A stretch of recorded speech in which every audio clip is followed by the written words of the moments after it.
Tokyo's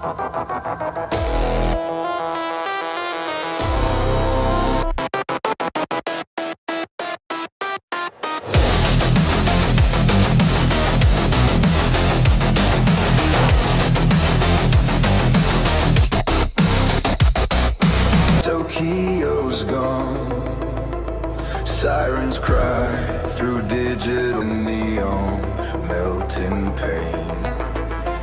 From the deep, an ancient roar, the old king wakes to fight once more.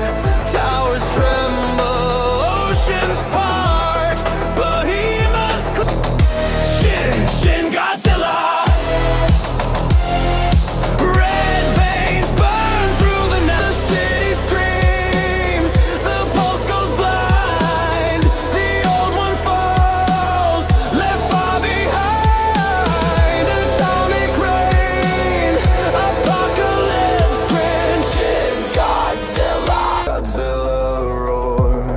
A fading cry while Shin evolves beneath the sky.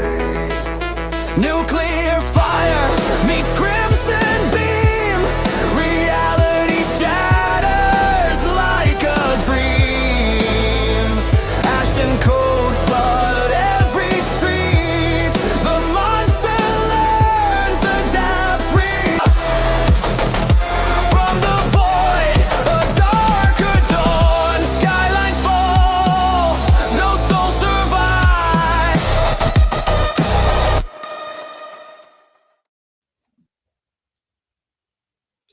Hello, this is Nagoji here. Welcome to the 10 years later review, and today, well, decade review. Today we are celebrating Shin Godzilla's 10th anniversary, and we're taking a look back at the movie. Yes, I'm aware the movie came out 10 years ago. Well, technically it came out 10 years ago yesterday, because yesterday was the day it released, but today's 29th, so, time zone. Time zone difference. Technically, it was 10 years ago yesterday, but today's 29th, so we're celebrating today. But yeah, Shin Godzilla's 10 years old. I feel old. I was a little lad. I was only 15 when I first saw Shin Godzilla on a pirated copy because I couldn't see it in theaters because there was no theater near me that was playing Shin Godzilla. So thank you, Funimation, for doing that because I could not watch Shin Godzilla until much later on a pirated copy online. It was a very shitty pirated copy, and we didn't get the movie until much way later. I think we got it on like DVD way later. Is when we finally picked up the DVD, like not until like 2017 is when the DVD finally came out. So I wasn't able to watch this movie until like 2017. So technically, yeah. So technically, I didn't watch this movie until like 2017 is when they finally got when there was finally a good pirated copy of this film. But yeah. Anyway, because there was no way of watching this film unless you saw it in theaters, and it sucked because the theaters that played Shin Godzilla didn't really take Shin Godzilla that seriously, and they didn't show it everywhere. There wasn't a theatrical one; it was a limited release, and it was at very select theaters, and no theater near me was playing Shin Godzilla. So yeah, if you know how that feels, I'm pretty sure there's a couple people who know how that feels when there's no theaters near them that play Shin Godzilla, and you have to rely on a pirated copy to watch the film. Yeah. Anyway, what I think of Shin Godzilla, I like it. I'm not gonna lie. 10 years later, it still holds up. So probably one of the better Weiwa movies. That's not saying much because pretty much the only thing that came out in the Weiwa era is -1 and Shin Godzilla. I'm not including the anime trilogy or Single Point. I enjoy Single Point. Anime trilogy, not so much. Yeah. Literally everything on the Weiwa era has been experimental, including Shin. Shin Godzilla is a very experimental film. Like the only film that's not really experimental is -1, kind of. Like -1 is literally the only one that's not experimental, but this is the first experimental Godzilla film, and I think it does it well for what will come out next, which is pretty much the anime trilogy. Um, I love this film. This film is pretty good. Yoko Mendo Higuchi is probably the main lead for this film. I know many people don't say he's the main lead, but it's obvious and hinted at that he is the focus point of the film and that he is pretty much the main lead of the film. Yes, yes, I know technically there's many characters in this film, and you can argue that the politicians are the main lead, and but I think Rando Higuchi gets most of the screen time and most of the dialogue in the film, and most of the character development in the film. Like, yeah, heck, we don't even get introduced to our main female lead. I forgot her name. Lady, you know the lady from America, Japanese lady who comes to help them, and apparently she's from America, and I forget her name. You know that lady. Not the small lady, the other lady. I don't know the names. I wish I could Google it up, but I'm my phone right now, so I can't. But yeah, I enjoyed these characters. These characters are interesting. Um, I will say there's probably a little bit too much politician in this film. Not to say it's bad or anything. I understand what it's getting at. It's trying to Hideaki Anno is trying to message of what the politicians did during the Fukushima disaster, where basically an earthquake happened and a tidal wave or tsunami happened, and I think a nuclear meltdown happened all at once, and the government just responded very, very poorly. And this is Hidako's message towards that, um, which is cool.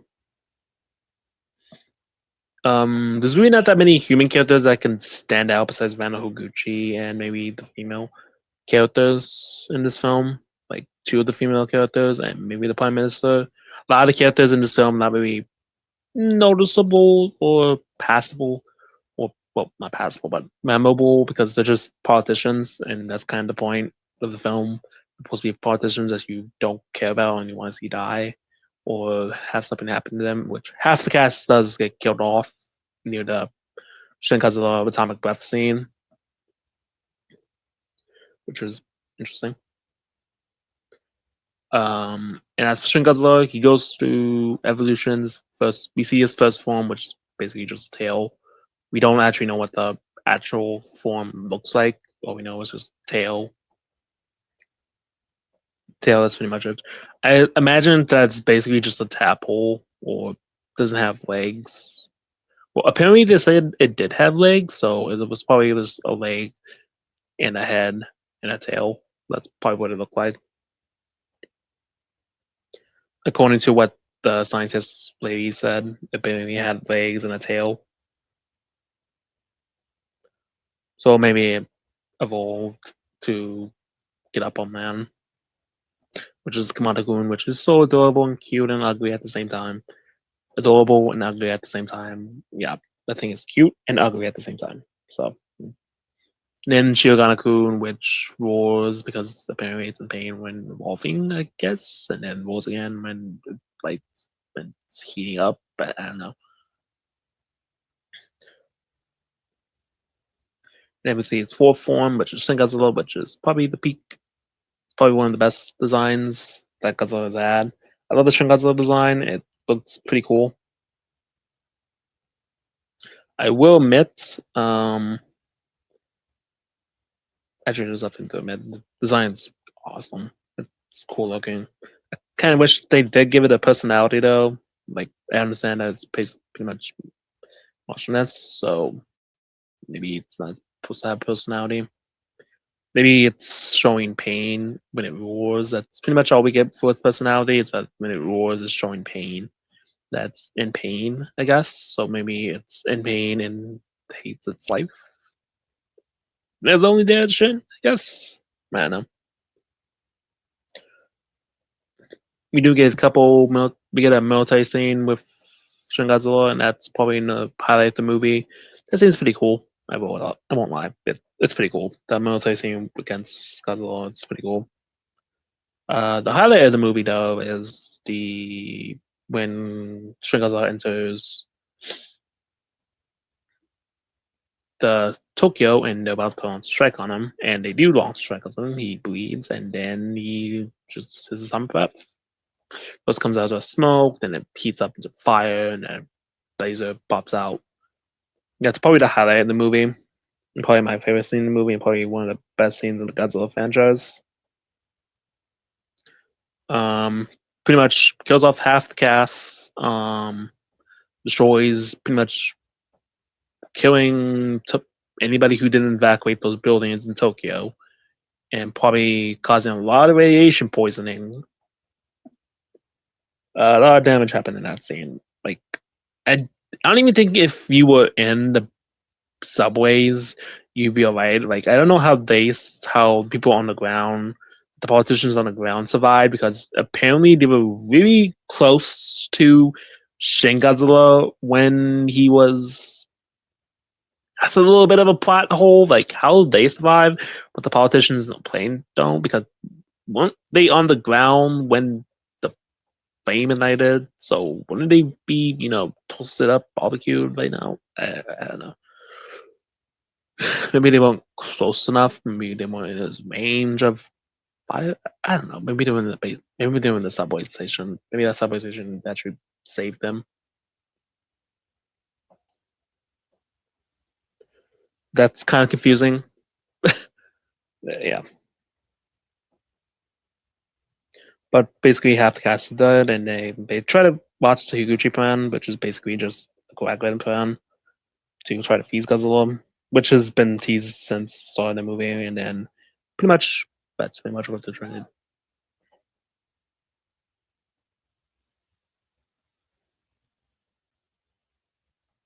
Anyway, I think I was saying, they do the Vano Higuchi plan, and then pretty much climax is pretty much them just trying to stop Godzilla and all that. We should just see Godzilla disposes energy from its back, its tail, and mouth, and pretty much feeds Godzilla. The movie ends with a haunting shot of Godzilla's fifth form, which I'm not sure what it means. But according to the director, if I was killed by a community, then I will become the community. According to the director. Or I think it was either the director, the writer, I think Gucci or Hideaki Anno said that. So, yeah. But overall, I really enjoyed this movie. I think it's one of the better Godzilla movies. It's probably definitely in my top 10 Godzilla films. I do really enjoy this film. It has some really good moments in it. Probably one of the best Godzilla movies there is. Yeah, I really do enjoy this one.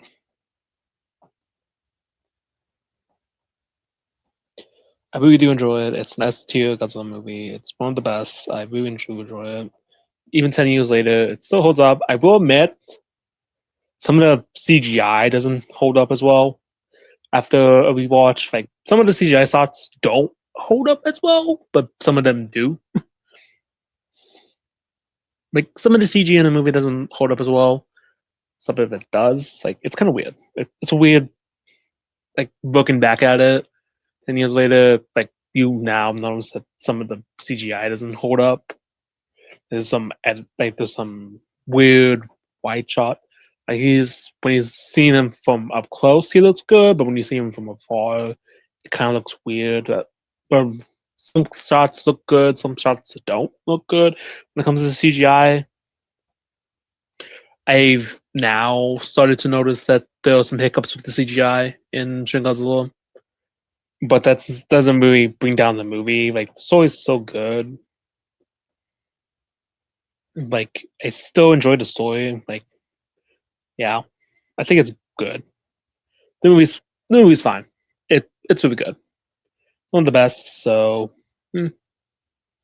I haven't been reading not that many negatives except for like maybe how did they survive? How the people on the ground survived the Shin Godzilla attack? Shouldn't he be, dead? They were pretty close to win it. To win Shin Godzilla launch his atomic breath, so they should probably be replaced. Unless they somehow manage to get on the ground right in time and only got the smoke of it. Only got the smoke hand of it.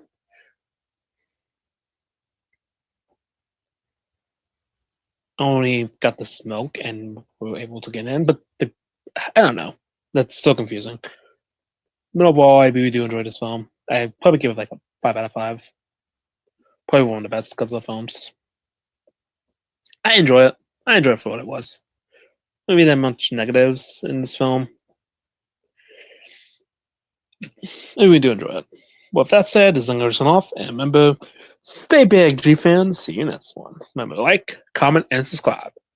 Bye bye.